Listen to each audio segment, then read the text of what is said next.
Make speed itself the deliverable. One project, one review, with a 2-year clock needed to be real, not aspirational. The major project office discipline should extend beyond resource mega projects to transmission lines, ports, and grid connections. Electricity is quietly the binding constraint on everything. Electrification, AI data centers, industrial expansion. The East Wing entries plus SMRS are decade-long builds we need to start yesterday. Can you expand on point 4? Make speed itself the deliverable.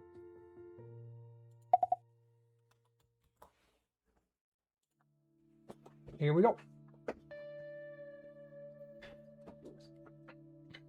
This one's getting really long. The East Wing entries plus, what is the MSRS?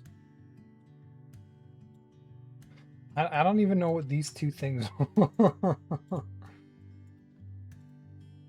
Energize. Energize? What is East Wing Energize? What is that? East Wing Energize. Canada.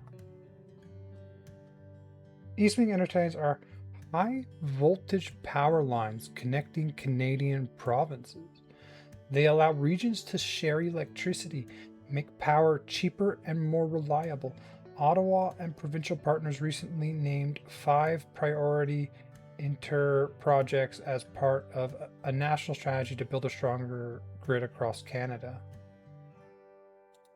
Okay, so that's one we have to be pushing. MSRS.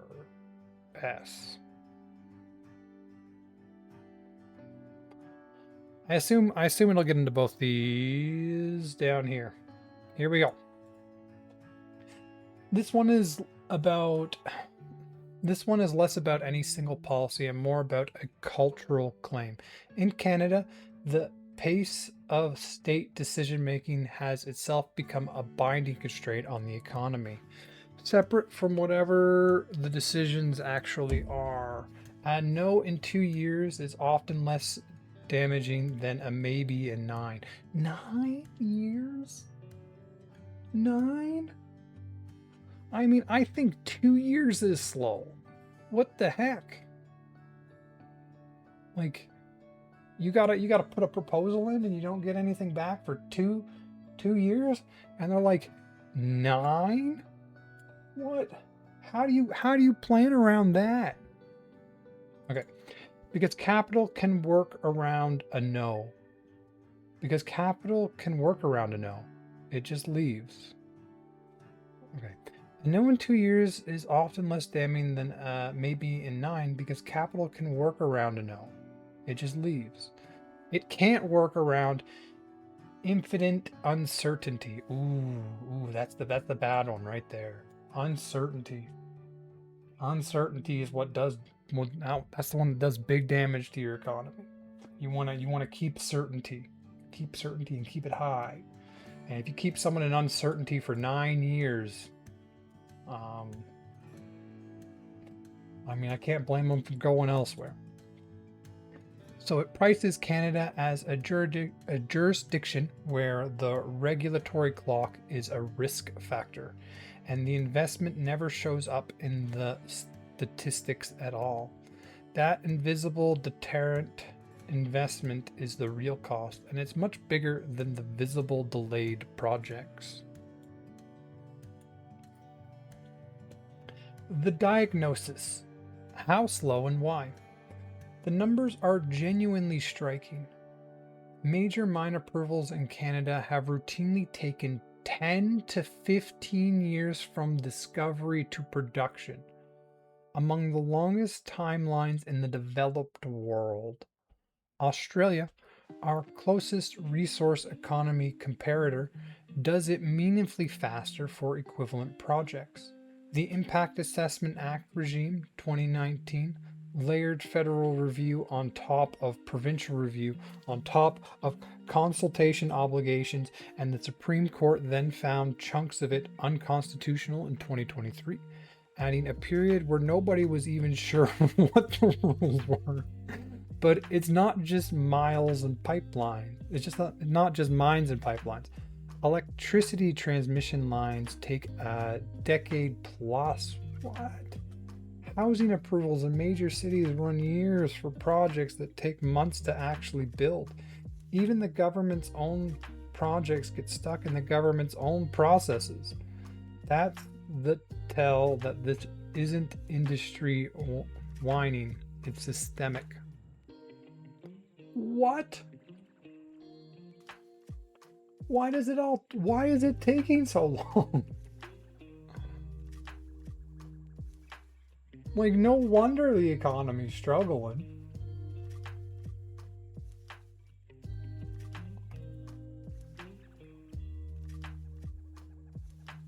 That sounds rough. Electricity transmission lines take a decade plus.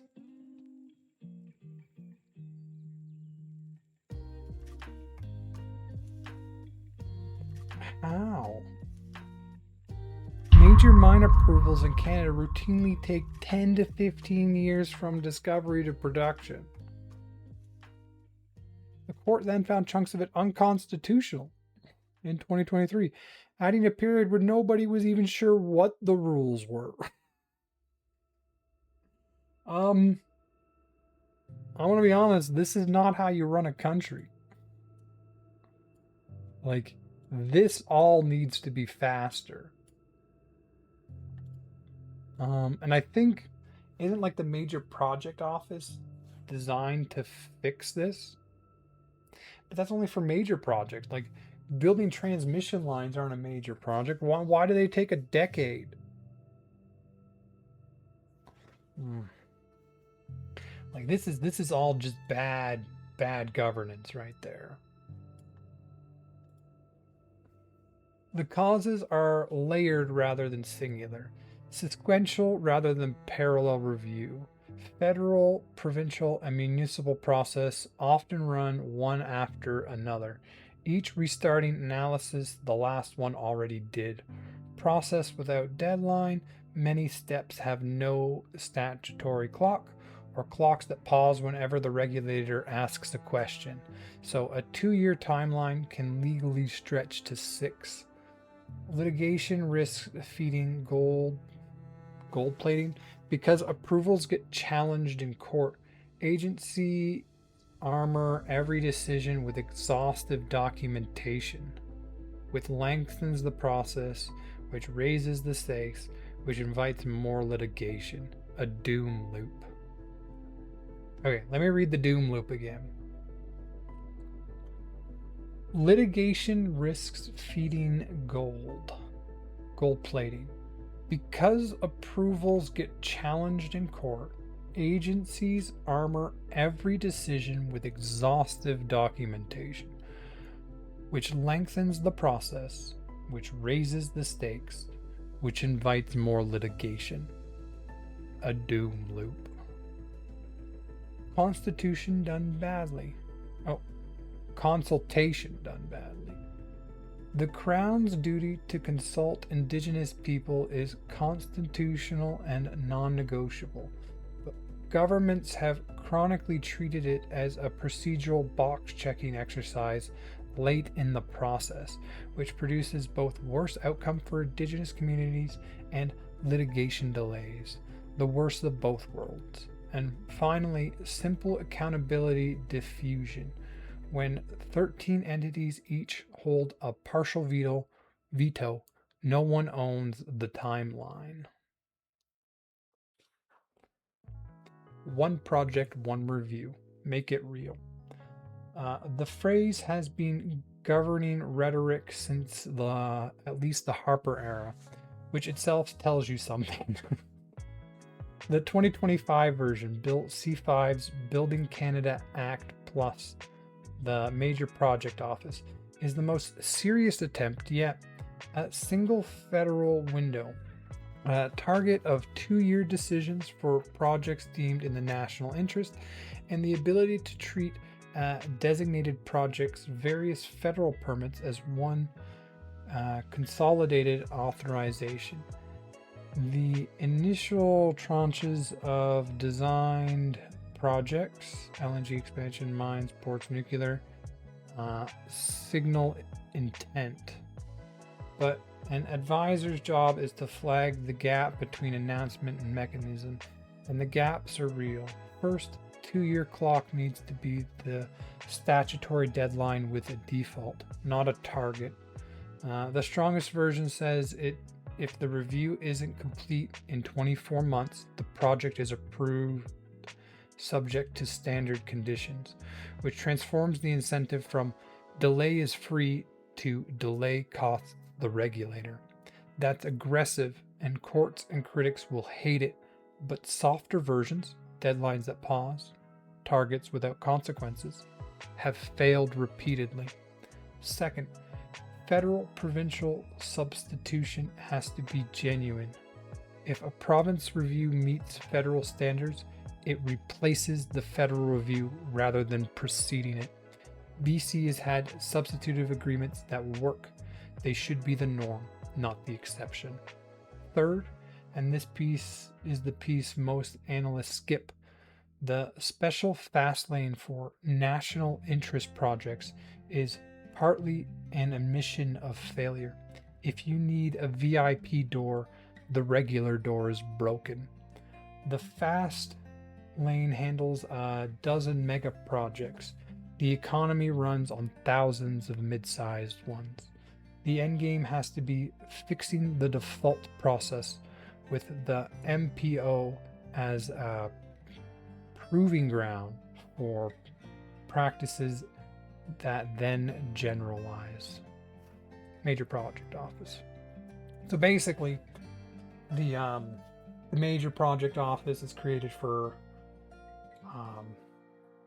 projects that are deemed in the national interest, which is great, but those are only large-scale projects, and the actual economy runs on thousands of mid to low-size projects, and those are also have to get through faster. You can't have a transmission line taking 12 years to build. Like, you can't do that. You're going to choke your economy. Fourth, on consultation. The projects that move fastest in Canada now are the ones where Indigenous communities are equity partners rather than stakeholders to be consulted, because owners don't sue their own projects, and because early partnership surface real concerns when they can still shape design. The Indigenous Loan Guarantee Program, expanded in 2024-2025, is quietly one of the most important speed policies Canada has, dressed up as a financing policy. Scale it.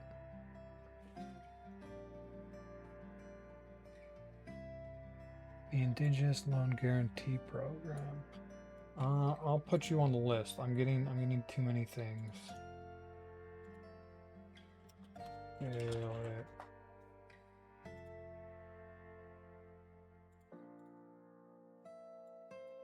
Why electricity is the keystone. If you ask me to pick one sector where slowness does the most compounding damage, it's power. Every other economic ambition on the memo routes through the grid. Electrification of transportation and heating, industrial decarbonization that keeps exports viable as carbon border adjustments spread, AI data centers, which are power hungry and located wherever electrons are cheap and available now, critical mineral processing, hydrogen. Estimates of needed generation grow by 2050, run to a doubling or more of current capacity, and the grid is the slowest moving major system we have. A transmission line is a 10 to 15 year project under current processes, of which construction is maybe 3 years. The rest is approvals, routing disruptions, and interprovincial politics. Okay, so I mean, electricity is definitely important. And they're saying what?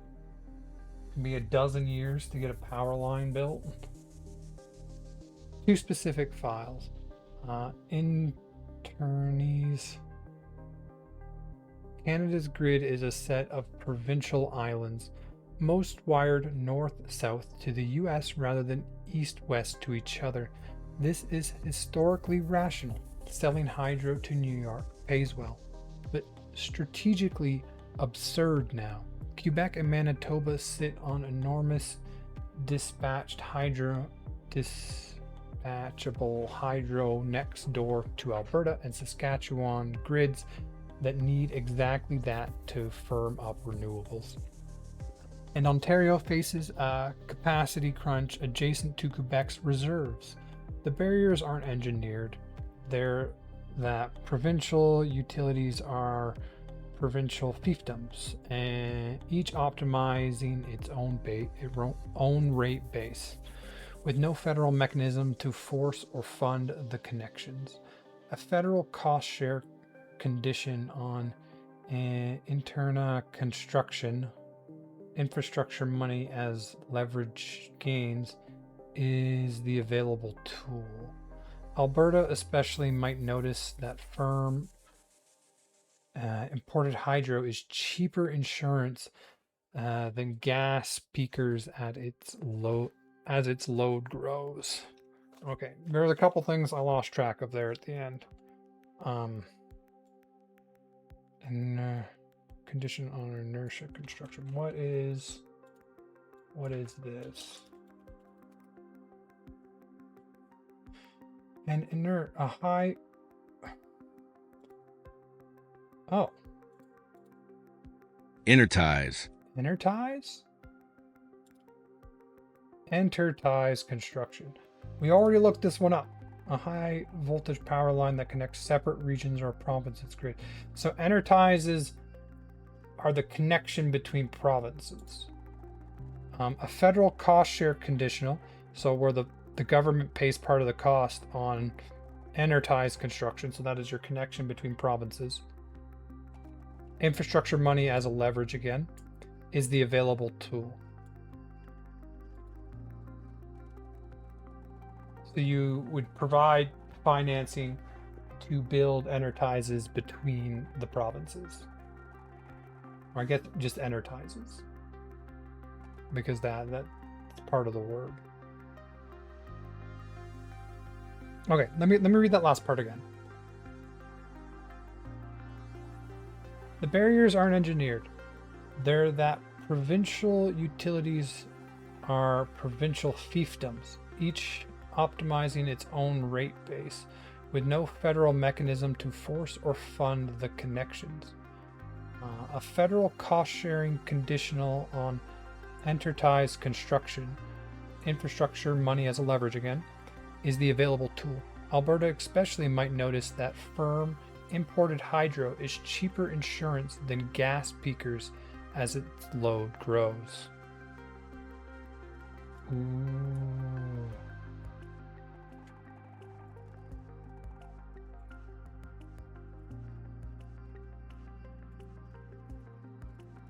Okay. Second, SMRS and nuclear generally. What was SMRS again? Canada. Small modular reactors. So this is small nuclear reactors. I like these. I've heard about these. Second, small modular reactors and nuclear generally. Ontario's Darlington Small Modular Reactor Project is nationally important, less for its megawatts than as a regulatory pathfinder. The first grid-scale small modular reactor in the G7.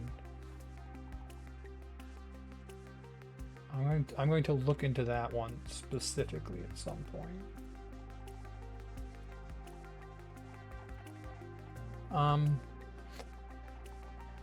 Let's first megawattage then as a regulatory pathfinder, proving whether Canada can license a new reactor design in years rather than decades. The Canadian Nuclear Safety Commission is actually well regarded internationally, but nuclear timelines are dominated by pre-licensing and environmental processes stacked in sequence. If the Darlington pattern, license the design once, then replicate, works, subsequent units get dramatically faster, which is the entire economic thesis of small modular reactors. The memo asks, treat reactor 2 through N as replications, not novel projects, and coordinate with the US NRC on design acceptance so vendors don't run duplicate multi-year reviews for the same reactor on both sides of the border. I mean, that's somewhere we can work with the US, right? Extending the discipline down market. The MPO handles mega projects. So, what was it? Mega project office handles mega projects. This same disease afflicts small ones. Some transplantable mechanisms, shot clocks with automatic escalation, any permits without a decision in X days escalates to a named official whose performance is measured on it. Parallel by default processing, all agency reviews simultaneously coordinated by one file owner. Standardized pre-approval, a design or process approved once is approved everywhere. The housing catalog of pre-approved design is the idea, and it should extend to things like standard grid connection specs and modular industrial designs. And radical transparency. Publish every project's queue position and elapsed time on a public dashboard. Sunlight on timelines is weirdly effective because no minister wants to own the visibly slowest file. Some US states and Australia publish permanent dashboards. The shaming mechanism works. If you don't work fast, we shame you. We will shame you. And it is weirdly effective. Apparently, people just work faster if the consequence is shame of not getting the job done. I mean, if it works, use it. The honest counterweight. Speed advocates can slide into treating all processes as waste, and that's wrong in two ways worth stating plainly. Environmental review exists because under-reviewed projects historically produced real disasters, and Indigenous consultation is a constitutional obligation rooted in treaties and S.35 rights, not red tape. Attempts to bulldoze it don't produce speed, they produce injunctions. And the graveyard of cancellation Canadian mega projects is substantially a graveyard of consultation done badly. The serious critique of Bill C5 from Indigenous organizations that national interest the designation could be used to steamroll rights deserves engagement, because if the courts agree even once, the whole fast track regime acquires litigation discount, and the speed gains evaporate.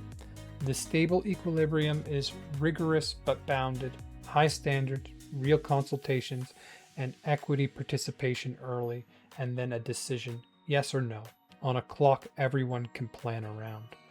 What's indefensible isn't scrutiny, it's the 9-year maybe. Ooh. The political feature worth underlining for the Prime Minister, unlike the competition file where incumbents fight you, almost nobody Nobody's business model depends on slow permitting.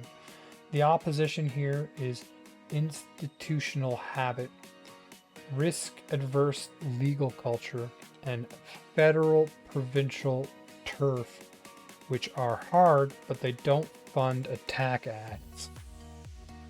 That makes speed the rare productivity agenda item where the main enemy is inertia rather than an organized lobby, and it's why I'd spend political capital here early. Visible wins are achievable within a mandate, and every other point on the memo compounds faster once this one moves. Okay, I like that one. I mean, the premise was absurd, right? Like, why the heck does a transmission line take a decade plus to approve and get built? There's no benefit. There's no benefit to that. All of this time wasting stuff.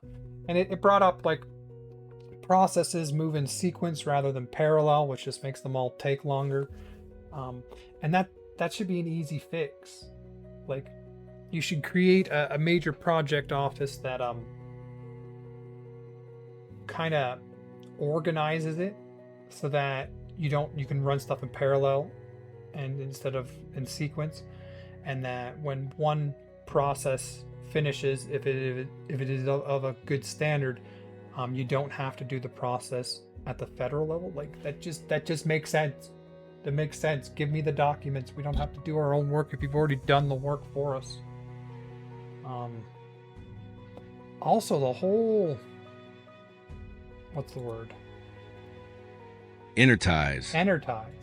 The fact that our grid mostly goes north to south, we're gonna have issues with like the U.S. is already targeting Kuzma. Like, energides are important that connect the provinces. It brings up a lot of good points. And I wish, like, the major project office is good, but the economy doesn't run on major projects. It runs on mid to small scale projects. And they still are all facing the same problems.